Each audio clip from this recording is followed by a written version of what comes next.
Nós vamos ler a palavra de Deus nessa noite na primeira carta de João, capítulo 4.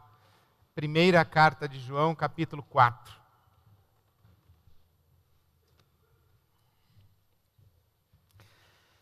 Primeira carta de João, capítulo 4, eu leio apenas verso 12.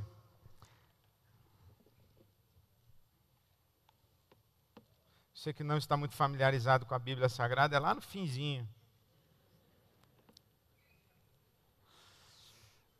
Para você que tem iPhone ou iPad, é bem mais fácil. Primeira carta de João, capítulo 4, versículo 12. Diz assim a palavra de Deus: Ninguém jamais viu a Deus. Se amamos uns aos outros, Deus permanece em nós e o seu amor está aperfeiçoado em nós. Ninguém jamais viu a Deus. Se amamos uns aos outros, Deus permanece em nós e o seu amor está aperfeiçoado em nós. Que Deus nos dê a sua palavra e o privilégio de sermos tocados por Ele ainda mais nessa noite. Amém.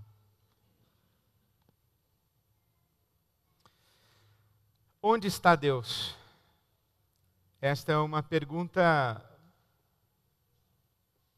universal e atemporal.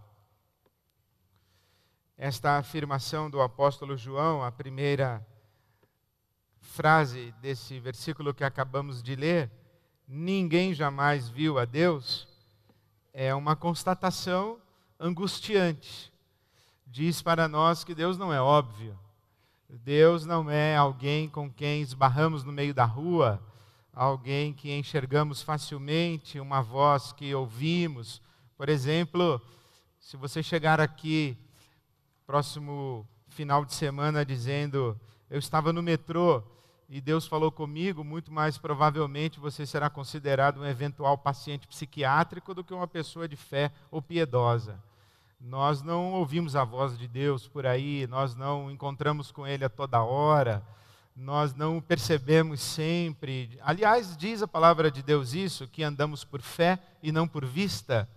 Nós não temos evidências concretas, não temos provas concretas, sequer da existência de Deus, e convivemos com esta realidade de um Deus que os teólogos vão chamar, na esteira da palavra do profeta Isaías, um Deus abscôndito, um Deus que se esconde, um Deus que se oculta, um Deus que é velado, um Deus que não se mostra tão facilmente e não poucas vezes não se mostra mesmo quando clamamos insistentemente que Ele nos deixe ver a sua face, ou sentir ou perceber a sua presença.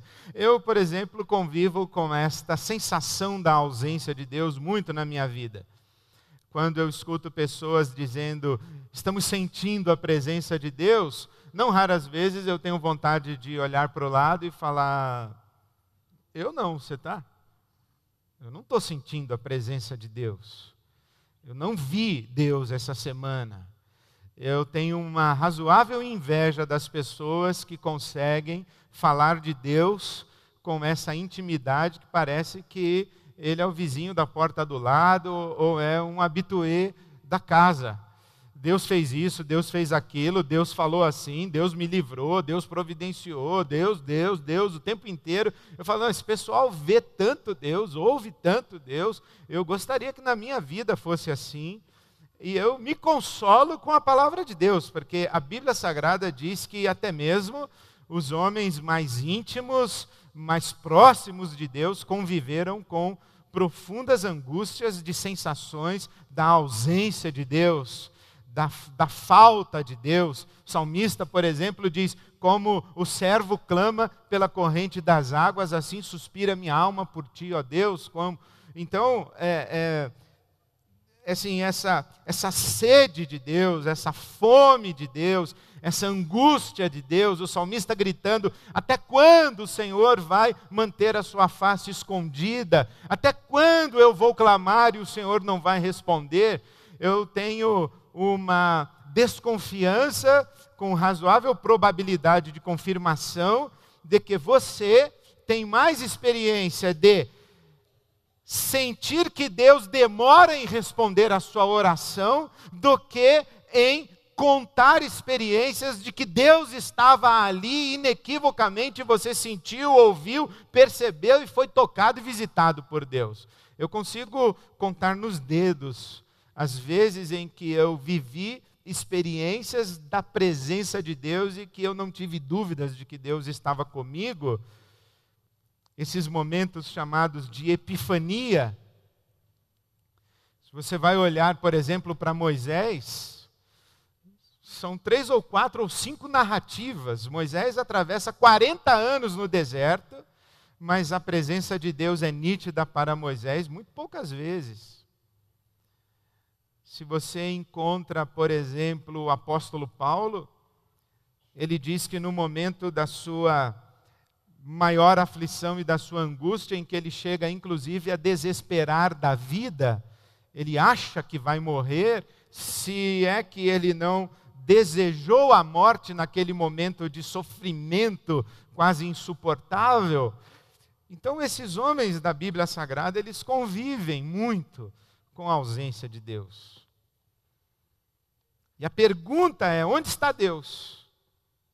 E essa pergunta se agrava quando nós mais precisamos de Deus.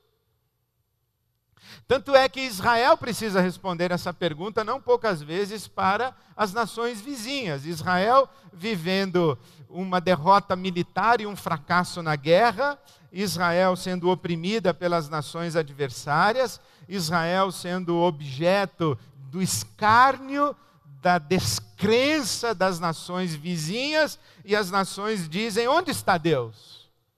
Onde está o Deus de Israel? Onde está o seu Deus, Israel?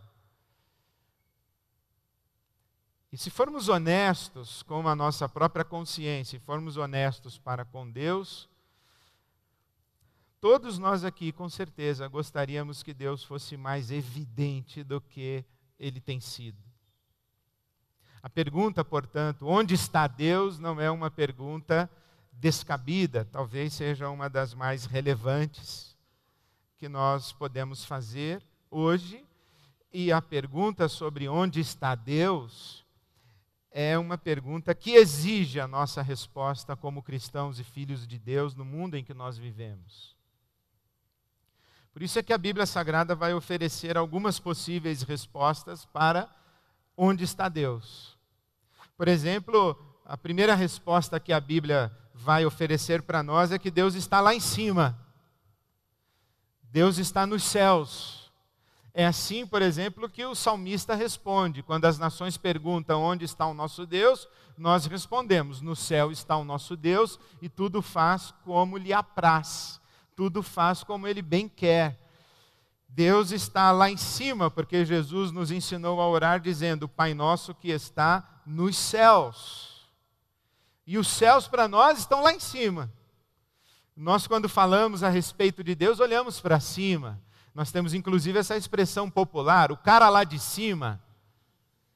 Depende dele lá de cima. Deus está lá em cima.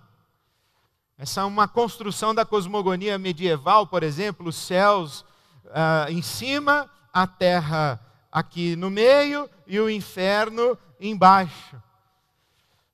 E isso tem fundamento, inclusive, na Bíblia Sagrada. Essa noção de uma realidade hierarquizada verticalmente, em que Deus é o soberano, Deus é o Senhor, Deus é o Rei.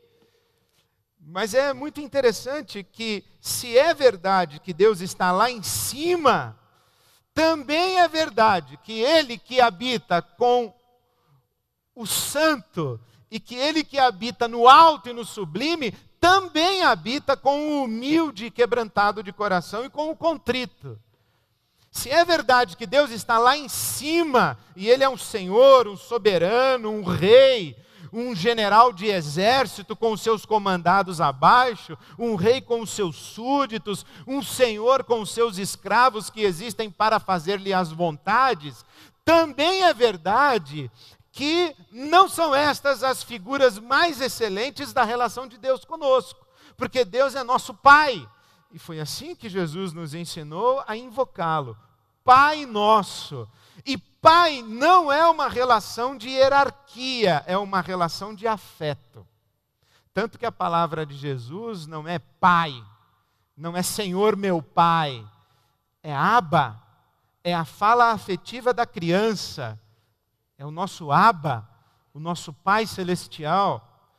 Se é verdade que Jesus é o nosso Senhor, é também verdade que Ele nos diz: já não tenho chamado a vocês de servos, mas de amigos, porque o amigo conta para o outro amigo tudo que vai no seu coração. O servo não conta, o Senhor não conta para os seus servos e os seus escravos tudo que passa na sua interioridade, no seu coração e na sua intimidade, e muito menos desenvolve com os seus escravos relações de afeto, senão de controle e não poucas vezes de abuso, de violência. É verdade que Deus está lá em cima? É verdade. Mas é verdade também que Deus está presente no nosso mundo. Por isso é que quando falamos, onde está Deus? Deus está lá em cima. É verdade. Mas não é toda a verdade e não é a melhor verdade. Porque a melhor verdade nós começamos a cantar agora no Natal. Eu sei o sentido do Natal e descobri que Deus não vive longe lá no céu, sem se importar comigo, mas agora ao meu lado está e cada dia sinto o seu cuidar. Então Deus não está lá em cima. Por isso é que alguns teólogos que compreenderam o que a ciência está dizendo, que o universo não é em cima, no meio e embaixo, porque se a gente começar a cavar aqui, nós não vamos chegar no inferno, nós vamos achar um japonês. Tá certo? Essa percepção da terra plana, já desde a Idade Média que não se fala mais nisso. E mais recentemente nós estamos falando no universo em expansão, num universo de múltiplas dimensões, não apenas em cima, no meio e embaixo. Mas a Bíblia Sagrada também fala de múltiplas dimensões do amor de Deus. A altura, o comprimento, a largura, a profundidade, são 3 dimensões. Aí vem os cientistas dizer que o nosso universo tem 9 dimensões. Alguns, inclusive, sugerem que o universo tem 16 dimensões. Então Deus está lá em cima, não é tão verdade assim, ou não é toda a verdade, até porque o Salmo 139 diz: se eu subo, Deus está lá, se eu desço, Deus está lá, se eu vou para o Oriente, Deus está lá, se eu vou para o Ocidente, Deus está lá. Deus não está lá em cima. Então o que os teólogos começaram a dizer? Não, é verdade, esse negócio de Deus estar lá em cima não está combinando muito, então é melhor dizer que Deus está lá fora. Deus está fora do universo. O que também é verdade, porque se Deus estivesse dentro do universo, Ele seria um dos elementos do universo. Nós poderíamos andar até chegar na parede do universo, aí a gente encontra Deus dentro do universo. Não, Deus não está dentro do universo, porque Deus não é uma coisa que cabe dentro do universo. Essa é a maneira como os teólogos, os filósofos, tentaram traduzir esse conceito de transcendência. Deus é de outra natureza, Deus é de outra ordem. Deus é o que o Karl Barth, por exemplo, teólogo, falou, é o totalmente outro. Então, para explicar melhor o que Deus não é igual ao homem, Deus não é uma substância material, Deus é espírito, Deus não está dentro do seu universo, os teólogos criaram essa ideia de que Deus está fora do universo.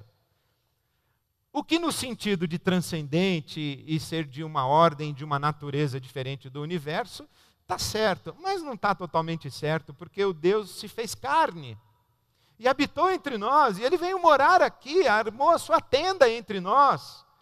Tanto que Jesus para nós é Deus conosco, Emanuel, que traduzido é Deus conosco. Mais uma vez, começamos a cantar no Natal que Deus não está do lado de fora. Deus está aqui conosco, Deus está presente conosco. Deus mergulhou para dentro da sua criação quando encarnou. Jesus diz, eu estava com Deus. Antes de todas as coisas eu estava com Deus, eu criei todas as coisas com Deus, eu e o Pai somos um, mas eu me esvaziei e tomei forma humana. Então Deus veio para dentro do universo. Então falar que Deus está lá fora também já não resolve mais. Então os teólogos tiveram uma outra saída que também é bíblica. Disseram, Deus está nas profundezas do ser. Aí nós falamos assim, é verdade, porque o Espírito Santo de Deus habita em nós. A palavra de Deus diz que nós somos o templo do Espírito Santo. Paulo apóstolo diz que nós somos uma casa espiritual. Usando a linguagem do Pedro, o apóstolo, pedras vivas que constroem ou que são usadas na construção de uma casa espiritual para a habitação de Deus em espírito.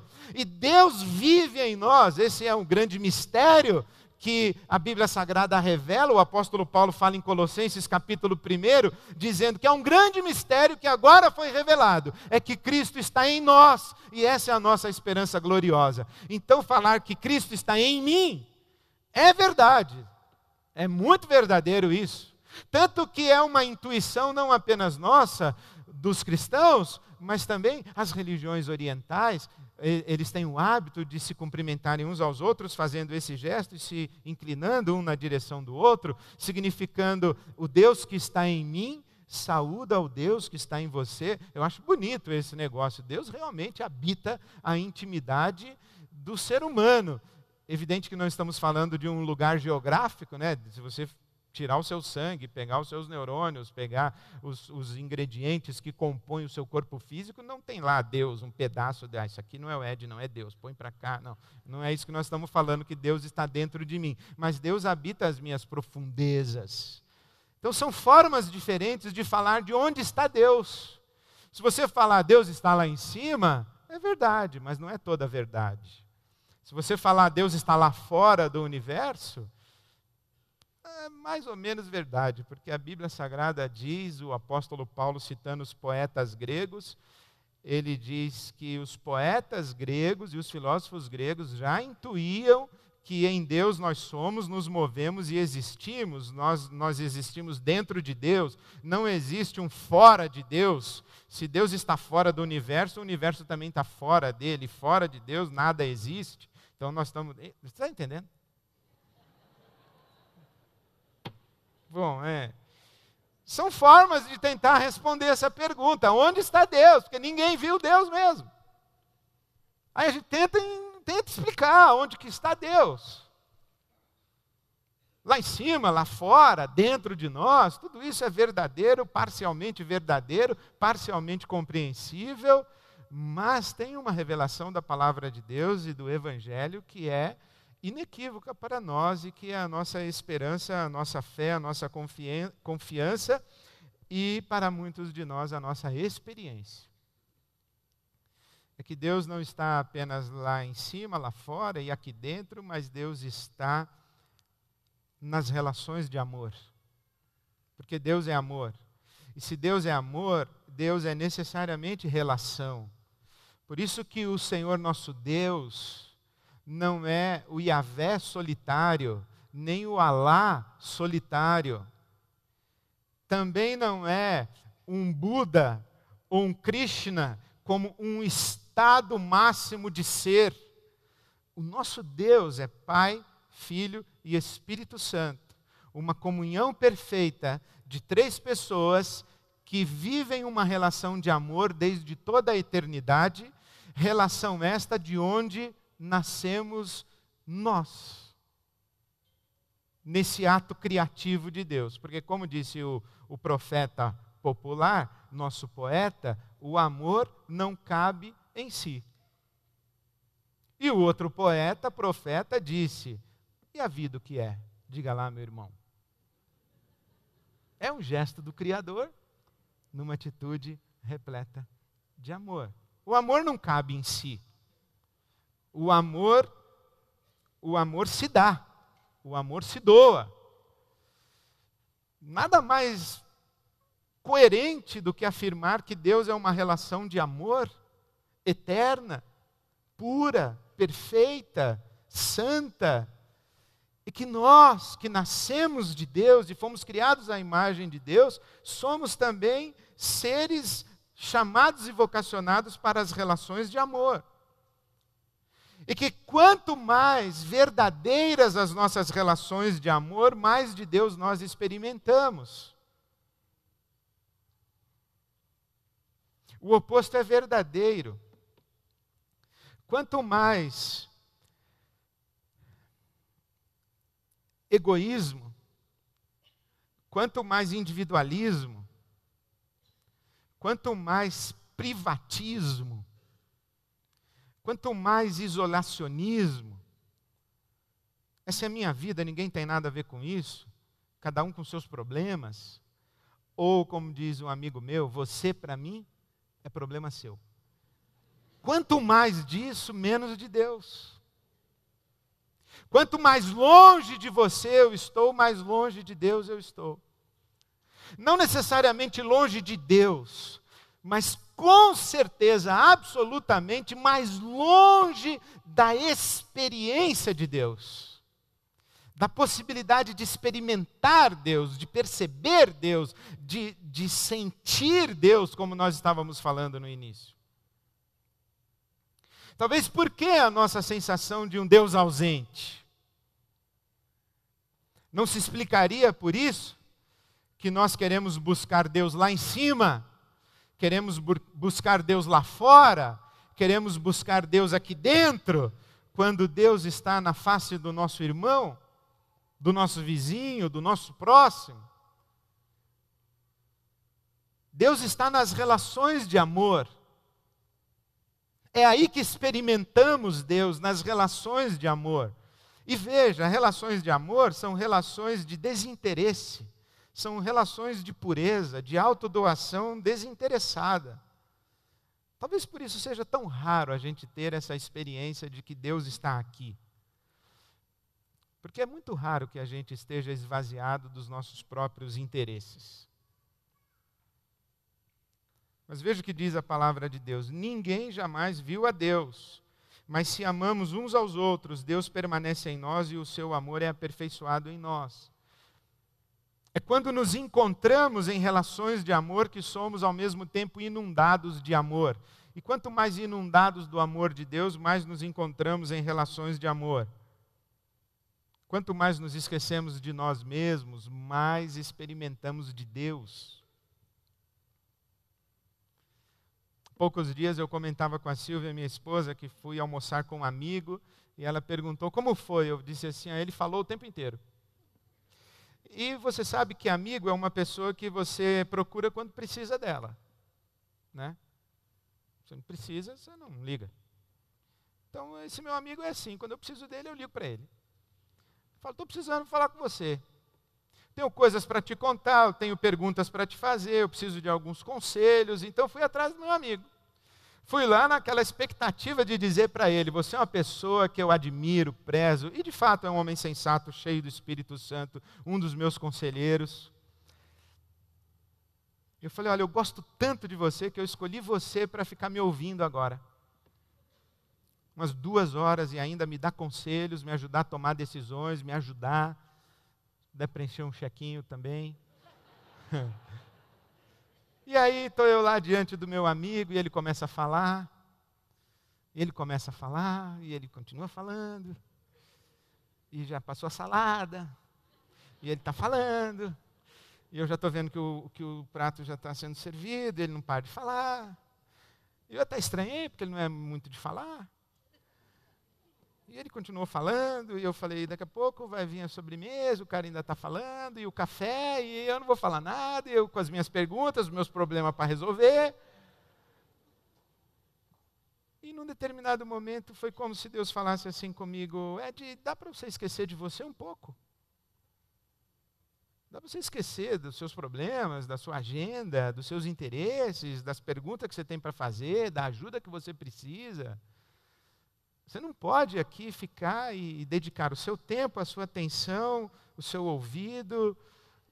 Você não pode dar isso para o seu amigo. Você só pensa em você mesmo.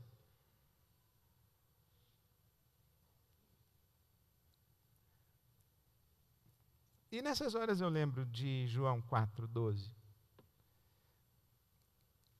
Que Deus está nos encontros de amor. Deus está nesse breve instante em que nós conseguimos sair de cena para nos colocarmos inteiramente à disposição das pessoas. E aqui parece que, para mim, há um certo paradoxo, sabe? Ou uma aparente contradição. Não no texto sagrado, mas na minha experiência e na minha compreensão de amor.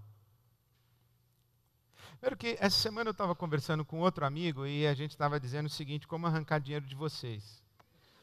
Nós somos pastores, a gente vem aqui na frente, a gente tem que fazer você contribuir. Não é imposto, não é obrigatório. Eu já não posso mais dizer que se você não contribuir, o gafanhoto vai levar e tal. Então tem que ter um jeito de falar para você, pessoal, tem que contribuir para a campanha aí, nem por medo, nem por coação. Então eu estava falando, como é que a gente tira dinheiro desse pessoal? E aí tem umas táticas. Tem uns truques. Por exemplo, é estatisticamente comprovado que se eu falar assim para você, vamos levantar agora uma oferta e vamos destinar para as pessoas desabrigadas, você vai dar uma oferta.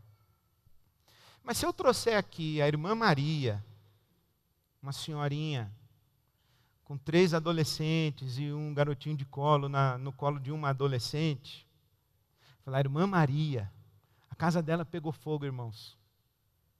E essa noite ela não tem onde dormir, nós vamos levantar uma oferta para reconstruir a casa dela. Ela perdeu todos os móveis, perdeu todas as roupas, perdeu tudo. A sua contribuição é muito maior para a irmã Maria do que para os desabrigados do mundo. Entendeu? Então, por exemplo, se eu falar assim, vamos doar sangue, até você vai.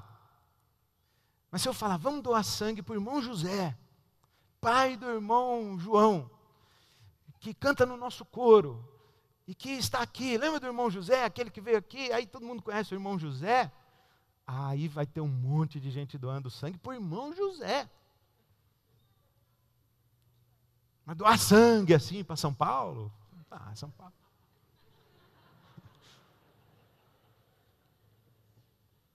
Mas quando a gente faz alguma coisa numa relação de desinteresse, de anonimato, em que a gente entra, faz e a pessoa que foi abençoada pelo nosso gesto, ela nem sabe quem foi que a abençoou. Ninguém viu, ninguém agradeceu, ninguém valorizou, ninguém pôs uma placa com o seu nome lá na sala X da igreja tal, só porque você deu uma oferta valiosa ou em grande quantidade de reais. Não tem placa, não tem reconhecimento, não tem gratidão, não tem nada. Isto é, quando a gente faz aquilo que Jesus ensinou, né, que a mão esquerda não saiba o que a mão direita faz, esses atos em que o nosso eu, ele desapareceu, e a gente só se doou numa relação de amor e de afeto indiscriminado. É nessa hora que nós estamos diante do público de um, que é Deus, o nosso Pai. E Ele vê. Só Ele vê. E a mão dele pousa sobre o nosso ombro e a alegria dele começa a nascer dentro de nós. E se torna a nossa própria alegria, e num estado de bem-aventurança e de beatitude, que é a própria experiência do amor que a gente quer manter, mas não consegue. Por isso eu vou usar uma palavra não muito adequada, mas dizer a você o seguinte: servir, abençoar pessoas, esvaziar-se de si, doar-se, vicia. Porque a gente experimenta uma alegria nos encontros de amor que a gente quer repetir. Aí o perigo é que a gente já vai lá atrás da alegria, já virou interesse, aí não encontra alegria. Por isso que é raro a gente se esvaziar e se dar. Por isso é que talvez um dos gestos mais sublimes da dádiva do amor é esse explicado no ditado fazer o bem sem ver a quem. E principalmente quando a gente faz o bem a quem não merece, pelo menos aos nossos olhos e no nosso julgamento. Quando a gente faz o bem a quem a gente não conhece. E quando a gente faz o bem e não há nenhuma possibilidade de retribuição da parte da pessoa que recebeu o bem que fizemos por ela. São disciplinas que talvez a gente vá aprendendo nessa prática de serviço indiscriminado a se esvaziar e a viver os encontros de amor que a palavra de Deus fala. Mas a contradição, por outro lado, é que também nós experimentamos essa beatitude, esse estado de estar em amor, quando nós damos atenção exatamente às pessoas que nos são mais íntimas e nós as servimos de todo o coração. Porque a gente fica falando do pessoal que é pobre, que está na periferia das grandes cidades e dos grandes centros urbanos. A gente fica falando dos nossos projetos na África. Hoje pela manhã o pastor Miguel esteve aqui, falou do Marrocos, falou da Tunísia, falou do Egito, falou da faixa de Gaza, falou da igreja clandestina, da igreja subterrânea. Nós falamos de tudo isso, mas justamente com as pessoas que nós dizemos que nós mais amamos, elas são a que não raras vezes sofrem mais a nossa desatenção, a nossa negligência, a nossa displicência, a nossa falta de doação. É o marido, é a esposa, é o pai, é a mãe, é o filho, é a filha, é o seu amigo de trabalho que você vê todo dia. É exatamente o seu amigo, que você só liga quando precisa dele. Eu tenho poucos amigos, uns 3 ou 4. Que nem o pastor, uma vez eu fui pregar no congresso, e era o púlpito dividido, eu e mais o meu colega pastor, e ele disse assim: o Ed é um dos meus 10 melhores amigos. Então você tem os seus 3 melhores amigos, mas eles são tão amigos, tão amigos, tão amigos, você não presta mais atenção neles, você já tem como garantida essa amizade.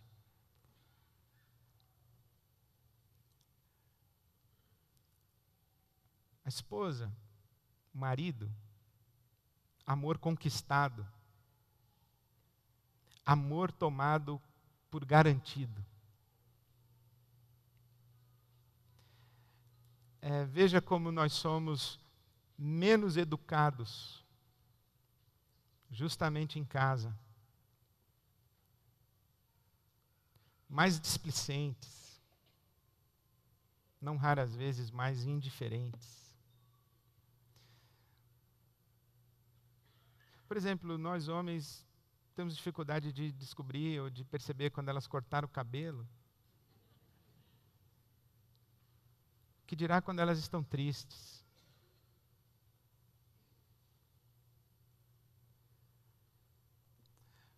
Ô pai, estou achando a mãe um pouco triste, você não está? Eu não achei nada não.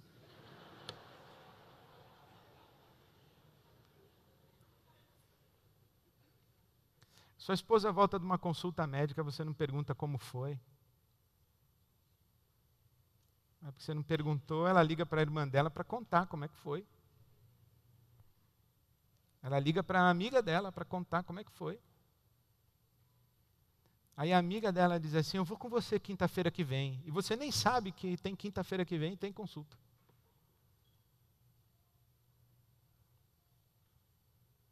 não vou falar de vocês mulheres, porque vocês são perfeitas. Deus que me perdoe.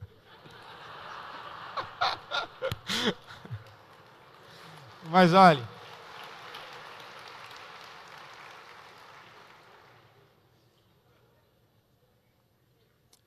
nossos filhos, nossos pais, enfim. Talvez hoje à noite eu queria dizer para você, olha, Ele conta com você. Ele quem? Seu pai conta com você, moço. Sua mãe conta com você. Seu filho conta com você. Sua filha conta com você. Seu marido conta com você. Sua esposa conta com você.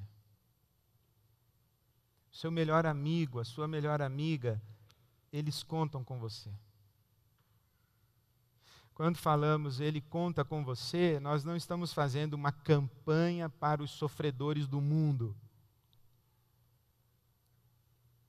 Nós estamos fazendo uma campanha para nos darmos conta de que Deus está nas relações de amor, a começar daquelas pessoas que partilham conosco a nossa mesa, que dormem na nossa cama toda noite. Dormem no quarto ao lado, no beliche de cima ou no beliche de baixo.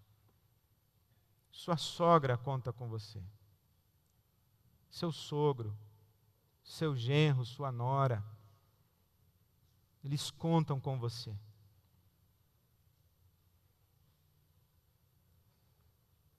As relações mais próximas, e que justamente são aquelas que têm um potencial mais destruidor. E quanto mais a expectativa de amor, mais dói a ferida. Mais dói o ato de ingratidão, de displicência, de negligência, de indiferença. Quanto mais próximo, mais a possibilidade de ferir. Por isso é que a família é o lugar dos maiores amores e dos maiores ódios. Então hoje eu faria um apelo pela família. Sua família conta com você. As pessoas que têm seu sangue, as pessoas que moram no seu coração, essas pessoas contam com você. Você que passa a semana inteira se doando na capelania, no projeto tal, lá no Glicério, com os meninos de rua, etc. Tem gente dentro da sua casa que conta com você. Sua família conta com você, não se esqueça disso. E não permita que as suas relações mais íntimas de afeto se percam nessa mornidão da ausência do diálogo, da ausência da partilha.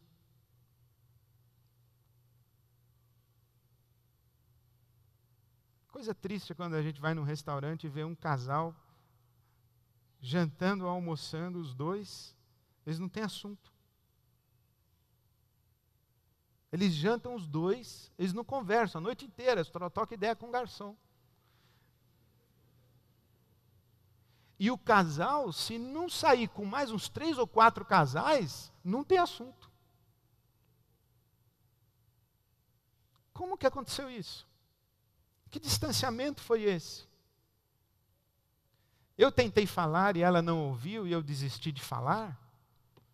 Ou ela fala tanto que eu desligo o Venatone e já não escuto mais? O que acontece?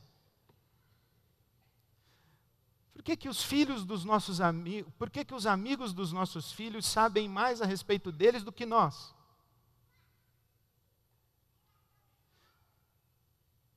Tem coisas que a gente não tem que saber mesmo. Isso tem a ver com preservar a identidade, a privacidade, a intimidade dos nossos filhos. Mas as questões dos sofrimentos e a profundidade da alma dos nossos filhos, como é que a gente não sabe? É porque a gente não tem tempo para ouvir? Nós homens, por exemplo, isso é coisa de mãe?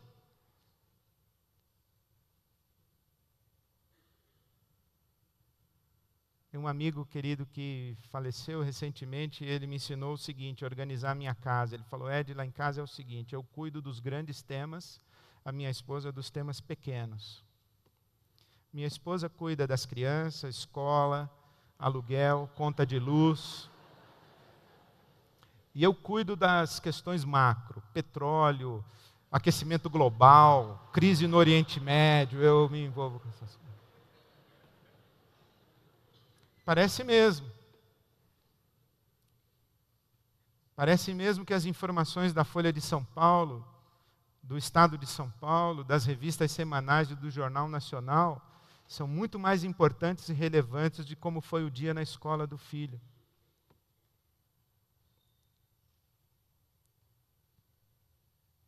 O que está acontecendo com a gente? Em que as pessoas que estão do nosso lado no sofá, elas contam com a gente, mas a gente está tão preocupado com a faixa de Gaza, que a gente não conversa com elas. Porque nós estamos ocupados em salvar o mundo e perdemos as pessoas que nós amamos por causa da nossa displicência, da nossa indiferença, enfim. Pelo amor de Deus, ouça a minha palavra de hoje à noite a você como um apelo. Preste atenção nas pessoas que estão ao seu lado. Porque se você anda perguntando, onde está Deus? Deus não fala comigo, Deus não atende às minhas orações, eu leio a Bíblia, não sinto mais Deus falar comigo. Quem sabe Deus responderia para você, eu não estou longe de você, eu estou aí sentado do seu lado toda noite, é que você não conversa comigo. Eu estou na sua mesa, mas você não conversa comigo. Eu estou no quarto ao lado, mas você não conversa comigo. Então, pelo amor de Deus, ame e entregue-se para relações de afeto e de amor às pessoas que estão imediatamente ao seu lado. Porque eu tenho certeza que quando você se esvaziar da sua agenda, dos seus interesses, das suas prioridades, daquilo que lhe ocupa, dos seus problemas, das suas angústias, e virar para o lado e falar, fale para mim o que vai no seu coração. Conta para mim. Conta comigo. Pode contar comigo, eu estou aqui para você. Eu tenho certeza que você vai matar duas saudades. A saudade que você tem desta relação de afeto que você perdeu e a saudade que você tem de Deus. Porque Deus está nos encontros de amor.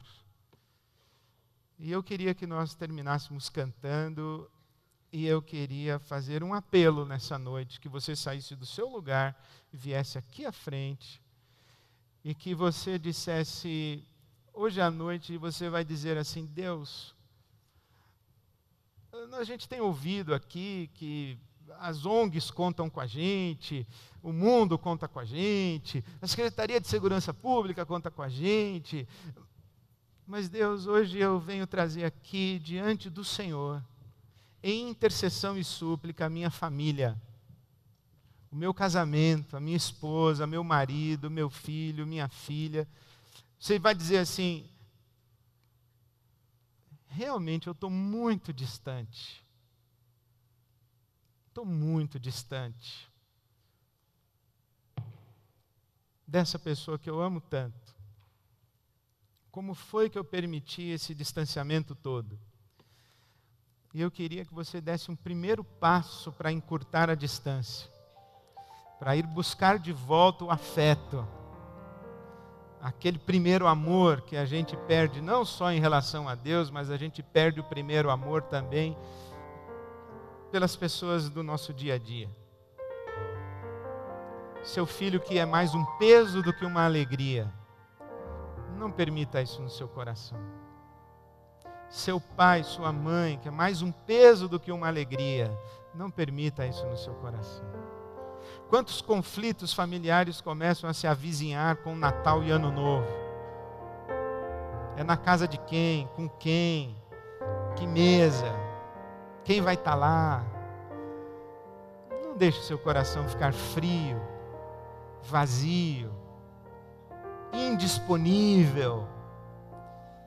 Então, enquanto nós cantamos, se você quiser dizer, eu estou dando um passo, Senhor, na direção de buscar de volta o primeiro amor da minha convivência conjugal, da minha convivência familiar, da minha amizade perdida. Eu estou dando um passo na direção das minhas relações de afeto mais queridas e que talvez eu esteja negligenciando mais. Vamos ficar em pé.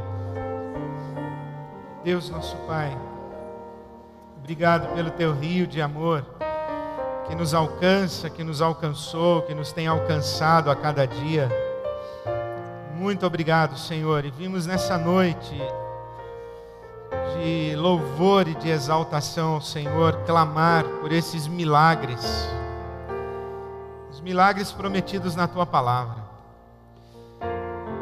Quando o Senhor diz que converteria o coração dos filhos aos pais e o coração dos pais aos filhos, é esse milagre que nós te pedimos.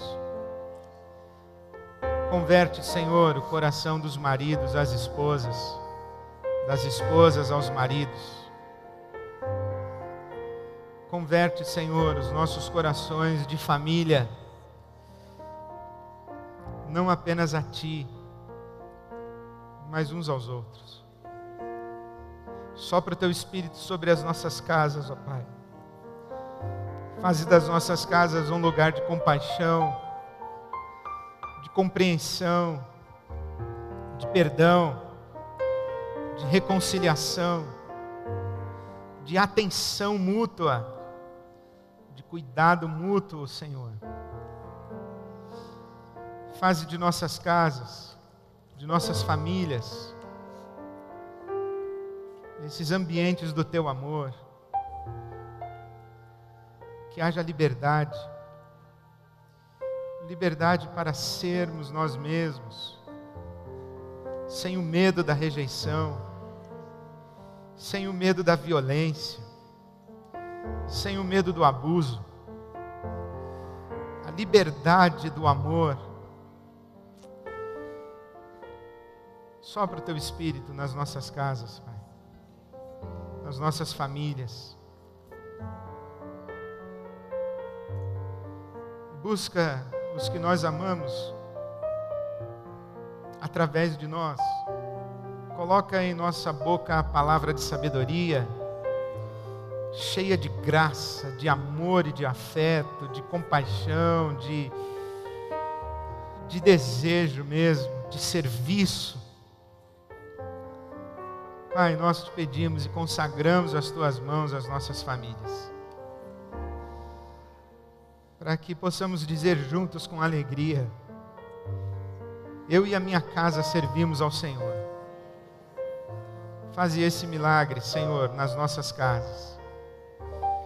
Que esse nosso gesto de súplica nessa noite seja um passo na direção do Teu nome glorificado, das nossas casas iluminadas pela Tua presença e pela Tua glória que está sobre nós.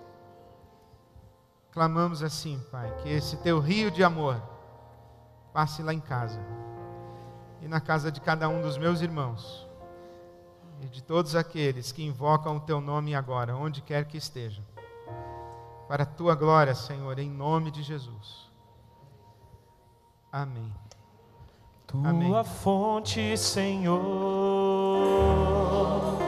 me sacia.